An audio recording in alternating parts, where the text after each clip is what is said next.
Assalamualaikum warahmatullahi wabarakatuh. Selamat sore teman-teman sekalian. Baik, di sini kita akan membuat video pembelajaran di mana materinya yaitu alat-alat optik. Baik, langsung saja anggota dari kelompok kami yaitu saya sendiri Angelina Martinia, Ridho Ilham Widodo, Eka Yolanda, Sri Muslimati Husna, dan juga Minarti. Presentasi pertama akan dimulai yaitu oleh Ridho. Kepada saudara Ridho saya persilakan. Baiklah, terima kasih kepada saudari Angel. Berikutnya saya akan menjelaskan alat-alat optik. Alat optik yang pertama yaitu adalah mata. Mata merupakan berkat dari Allah Subhanahu wa taala yang diberikan kepada manusia agar kita dapat melihat keindahan dari dunia ini. Nah, tapi tentu ada beberapa orang yang mengalami kekurangan dalam penglihatan mereka yang dipengaruhi oleh banyak hal, mulai dari gen, mulai dari usia, dan sampai karena kelalaian manusia itu sendiri. Nah, di sini kita akan melihat bagaimana mata sebagai alat optik kita untuk melihat sesuatu. Nah, di sini saya akan menjelaskan memfokuskan mata kepada suatu benda. Di sini dapat dilihat pada gambar di sebelah kanan di sini. Nah, di sini kan kita dapat melihat benda yang jauh itu lensa apa nih? Lensa otosiliar. Lensa ya. Salah, beda. Otosiliar beda. Lensa mata manusia akan menjadi lebih tipis. Nah, ini berguna untuk kita dapat memfokuskan benda yang jauh sehingga kita dapat melihat dengan lebih jelas. Nah, kemudian pada benda yang lebih dekat, lensa mata manusia akan lebih cembung atau lebih lebar di sini. Nah, kemudian bayangan akan difokuskan pada retina sehingga benda yang dekat itu dapat kita fokus. Jadi kalau untuk kita prakteknya itu pakai tangan ini, jadi kita bisa fokus ke tangan dan kita bisa fokus ke tempat yang lebih jauh. Di depan saya ini monitor, jadi kita fokus ke monitornya terlihat, tangannya rabun gitu, jadi kita fokus pada satu objek. Perubahan kecembungan lensa mata ini disebut juga sebagai akomodasi mata, dan kemampuan mata untuk berakomodasi disebut dengan akomodasi mata. Kemudian berikutnya jenis-jenis kekurangan atau kerusakan mata. Nah, yang pertama itu adalah rabun jauh atau kita sebut miopi, di mana ini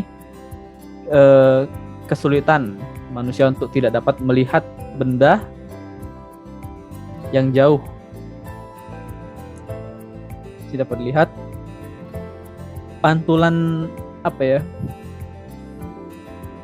Dia itu kalau misalnya dia jauh, dia tidak terlihat. Hal ini sering terjadi pada anak-anak muda. Jadi dia kalau misalnya benda yang terlalu jauh dia tidak nampak, tapi saat dia masih dekat itu masih nampak. Hal ini dikarenakan manusia tidak bisa mempipihkan lensanya. Lensanya tidak bisa pipih seperti manusia biasa atau manusia lainnya. Nah, yang menyebabkan dia tidak dapat melihat jarak yang jauh, jarak tertentu yang nanti akan saya bahas.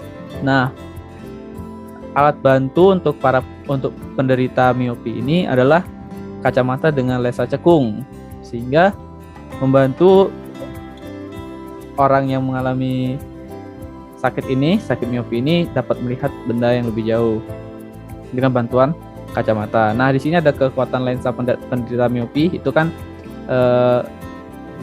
tergantung kendalanya lagi. Dirumuskan sebagai P sama dengan 1 dibagi Fm dalam meter, atau kita ubah dalam bentuk sentimeter tapi dikali 100 atasnya, atau P sama dengan 100 dibagi PR, atau PR bukan titik jauh mata. Salah. Titik jauh. Baiklah. Kemudian ada yang kedua itu rambut dekat atau hipermiopi. Orang dengan rambut dekat ini memiliki titik dekat lebih besar daripada 25. Jadi jika dia lebih kecil daripada 25 cm, dia tidak terlihat, tidak fokus. Kalau yang sering saya dengar itu bendanya terlihat sangat besar. Nah, orang dengan penderita ini tidak dapat mencembungkan lensa matanya sehingga benda yang dekat tidak terlihat fokus. Agar benda-benda yang dekat pada jarak tertentu, penderita rambut dekat harus menggunakan kacamata dengan lensa cembung. Nah, dengan bayangan maya di depan lensa pada jarak yang sama dengan titik dekatnya, x-aksen sama dengan negatif pp. Nah, kekuatan lensa penderita hipermiopi atau rambut dekat ini dirumuskan dengan P sama dengan 100 dibagi S jarak dikurangi dengan 100 per pp atau titik dekat.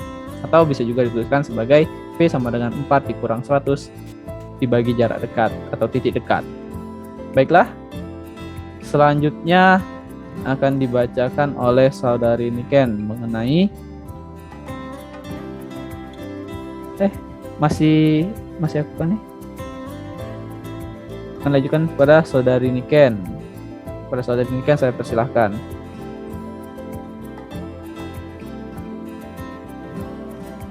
Terima kasih kepada saudari Rido telah mempersilahkan saya untuk melanjutkan materi yaitu mata tua atau presbiopi. Mata tua presbiopi memiliki titik dekat besar dari 25 cm dan titik jauh. Hal tersebut terjadi karena berkurangnya daya akomodasi akibat usia lanjut. Cacat mata presbiopi dapat diatasi dengan menggunakan kacamata berlensa rangkap yang disebut dengan kacamata bifokal. Pada kacamata bifokal, lensa negatif untuk melihat jarak jauh dan lensa positif untuk melihat jarak dekat. Yang D, astigmatisma atau silindris. Penderita astigmatisma tidak mampu melihat garis-garis horizontal dan vertikal secara bersama-sama. Hal tersebut terjadi karena kornea mata penderita astigmatisma tidak berbentuk sferis atau lengkungan bola, melainkan lebih melengkung pada satu bidang daripada bidang lainnya. Cacat mata astigmatisma dapat diatasi dengan menggunakan kacamata lensa silindris sehingga dapat terbentuk bayangan yang jelas pada retina.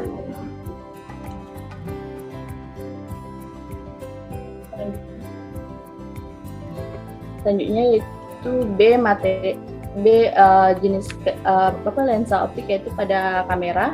Kamera adalah alat optik yang digunakan untuk menangkap bayangan sebuah objek pada film. Kemudian bayangan pada film tersebut dapat dicetak dalam bentuk foto. Di sini ada bagian-bagian dari kamera, yaitu ada lensa okuler, yaitu ada prisma sebagai pembalik bayangan untuk lensa mata, ada cincin pembesar lensa objektif, cahaya dan dari layar, lensa pemutar fokus, dan cermin pemantul cahaya dan prisma segi 5. Selanjutnya C yaitu loop kaca atau kaca pembesar. Loop atau kaca pembesar magnifying glass merupakan alat optik yang terdiri dari sebuah lensa cembung atau biasanya lensa biconvex. Loop dapat digunakan untuk memperbesar sudut pandang mata sehingga benda-benda kecil tampak menjadi lebih besar dan lebih jelas. Bayangan yang dihasilkan oleh loop bersifat diperbesar, maya, dan tegak.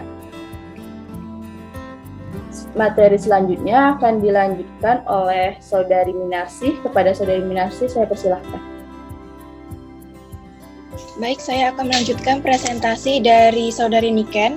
Nah, di sini pada loop adalah pembesaran sudut atau perbesaran anguler atau dilambangkan dengan M alfa. Pembesaran sudut didefinisikan sebagai perbandingan antara ukuran sudut benda yang dilihat dengan menggunakan alat optik atau dilambangkan dengan beta dan ukuran sudut benda yang dilihat tanpa menggunakan alat optik atau dilambangkan dengan alfa. Nah, di sini rumusnya adalah MA sama dengan beta dibagi alfa. Lalu ada penurunannya lagi, M alfa sama dengan H per S dikali dengan PP per H atau M alfa sama dengan PP per S. Jika matanya berakomodasi pada jarak S aksen sama dengan min X atau maya, diperoleh persamaan lensa yaitu S sama dengan X kali F dibagi dengan X ditambah F, di mana M alfanya sama dengan PP per F ditambah PP per X. Lanjut. Nah, selanjutnya ada mikroskop. Mikroskop ini terdiri dari dua lensa cembung, di mana lensa tersebut adalah lensa objektif dan lensa okuler. Nah, lensa objektif ini merupakan lensa yang posisinya dekat dengan objek yang diamati. Sedangkan lensa okuler ini adalah lensa yang dekat dengan mata pengamat. Perbesaran oleh lensa objektif merupakan perbesaran linear yang secara matematis dituliskan sebagai MOB sama dengan H aksen B per HOB sama dengan S aksen B per SOB. Nah, di sini ada gambar di mana pembentukan bayangan dari mikroskop itu merupakan maya terbalik dan diperbesar. Diagram sinar pembentukan bayangan pada mikroskop oleh mata yang tidak berakomodasi bayangan oleh lensa objektif jatuh di FOK. Lalu rumus dari perbesaran total mikroskop yaitu M total sama dengan MOB dikali dengan MOK. Lalu rumus jarak antara lensa objektif dan lensa okuler adalah D sama dengan S aksen OB ditambah dengan FOK. Untuk pengamatan tanpa akomodasi, perbesaran total menjadi M total sama dengan S aksen OB dibagi dengan X SOB dikali dengan PP dibagi dengan FOK. Baik, selanjutnya akan dijelaskan oleh Saudari Sri Muslimatul Husna. Saya akan melanjutkan penjelasan materi dari Saudari Minarsi. Di sini dapat kita lihat diagram sinar pembentukan bayang pada mikroskop oleh mata yang berakomodasi maksimum, yang mana jarak antara lensa objektif dan lensa okuler adalah D sama dengan S aksen O ditambah dengan SOK. Kemudian untuk pengamatan dengan mata yang berakomodasi maksimum, pembesaran total menjadi M total sama dengan S aksen objektif dibagi dengan S objektif dikali dengan PP dibagi F okuler ditambah 1. Kemudian di sini ada teropong. Teropong ini terbagi menjadi teropong pantul, yang mana teropong pantul merupakan teropong yang objektifnya menggunakan sebuah cermin cekung besar yang berfungsi memantulkan cahaya. Pada teropong pantul, objektif yang biasanya menggunakan lensa cembung digantikan oleh cermin cekung dengan pertimbangan sebagai berikut. Yang pertama, itu cermin cekung tidak dipengaruhi oleh aberasi kromatik atau penguraian warna cahaya, seperti halnya pada lensa cembung. Yang kedua, cermin cekung lebih ringan daripada lensa cembung yang berukuran sama sehingga lebih mudah dipasang dalam teropong. Dan yang ketiga, sifat cermin cekung sama dengan lensa cembung, yaitu sama-sama mengumpulkan sinar atau bersifat konvergen. Lanjut. Kemudian yang kedua itu ada teropong bias. Teropong bias itu merupakan teropong yang objektifnya menggunakan lensa yang berfungsi untuk membiaskan cahaya.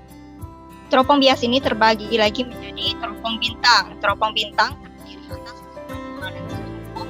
Lensa cembung yang dekat dengan benda atau objek disebut dengan lensa objektif. Sedangkan lensa cembung yang letaknya dekat dengan mata disebut dengan lensa okuler.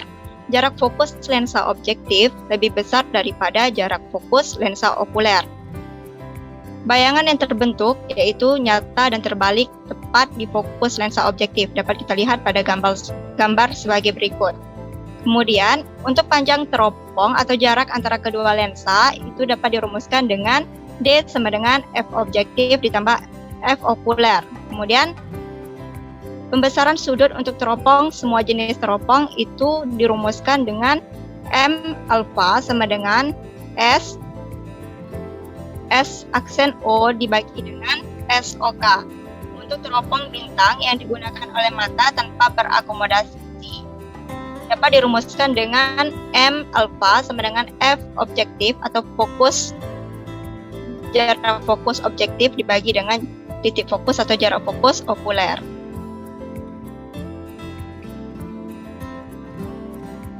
Baik, untuk selanjutnya akan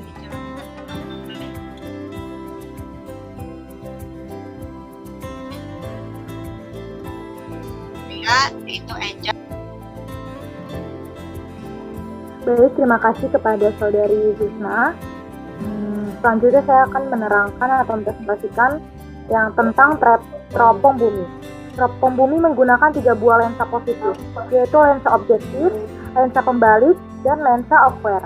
Jarak fokus lensa objektif lebih besar daripada jarak fokus lensa okuler, sehingga FOB lebih besar daripada FOK. Nah, bayangan akhir yang dibentuk oleh teropong bumi bersifat maya dan tegak terhadap benda semula. Di sini terdapat gambar contoh dari teropong bumi. Kemudian jarak antara lensa objektif dan lensa okuler adalah D sama dengan FOB ditambah 4FC tambah FOK. Sedangkan untuk pembesaran sudut pada teropong bumi untuk pengamatan tanpa akomodasi dapat dirumuskan dengan M alfa sama dengan FOB dibagi FOK. Selanjutnya, yang C kita akan bahas tentang teropong prisma atau binokuler. Teropong prisma menggunakan 2 buah prisma siku-siku sama kaki yang disisipkan di antara lensa objektif dan juga lensa okuler. Prisma-prisma tersebut digunakan untuk membalikan bayangan dengan pemantulan sempurna sehingga bayangan akhir yang dibentuk lensa okuler dapat dilihat sebagai bayangan yang tegak terhadap kedudukan benda semula. Kemudian terdapat juga teropong panggung. Nah, teropong panggung ini menggunakan lensa cembung sebagai objektifnya dan lensa cekung sebagai okulernya. Dengan demikian, bagian akhir yang terjadi bersifat maya dan tegak terhadap benda semula. Nah, jarak antara kedua lensa dapat dirumuskan sama dengan D sama dengan FOB ditambah FOK.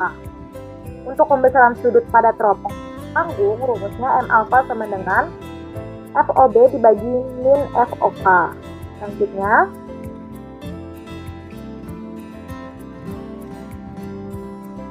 Selanjutnya, akan membahas tentang teleskop radio. Dalam astronomi optikal, para ilmuwan mempelajari benda-benda di ruang angkasa dengan mengumpulkan dan menganalisis cahaya dari benda-benda ini.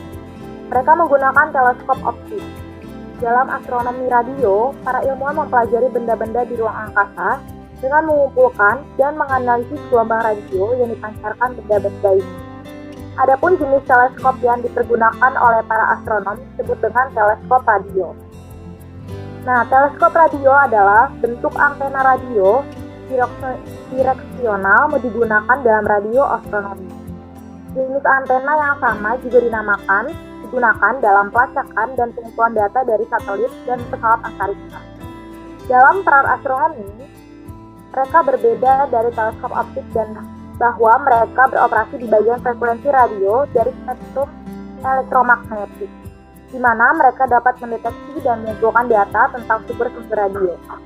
Teleskop radio ini biasanya berbentuk antena parabola besar seperti piring yang digunakan secara tunggal atau dalam array. Di sebelah kanan adalah contoh dari teleskop radio. Baik, mungkin itu saja presentasi dari kami, kelompok keempat, mengenai alat-alat optik. Mungkin banyak kesalahan kata atau kekurangan kata. Kami kelompok keempat mengundurkan diri. Wassalamualaikum warahmatullahi wabarakatuh. Selamat sore.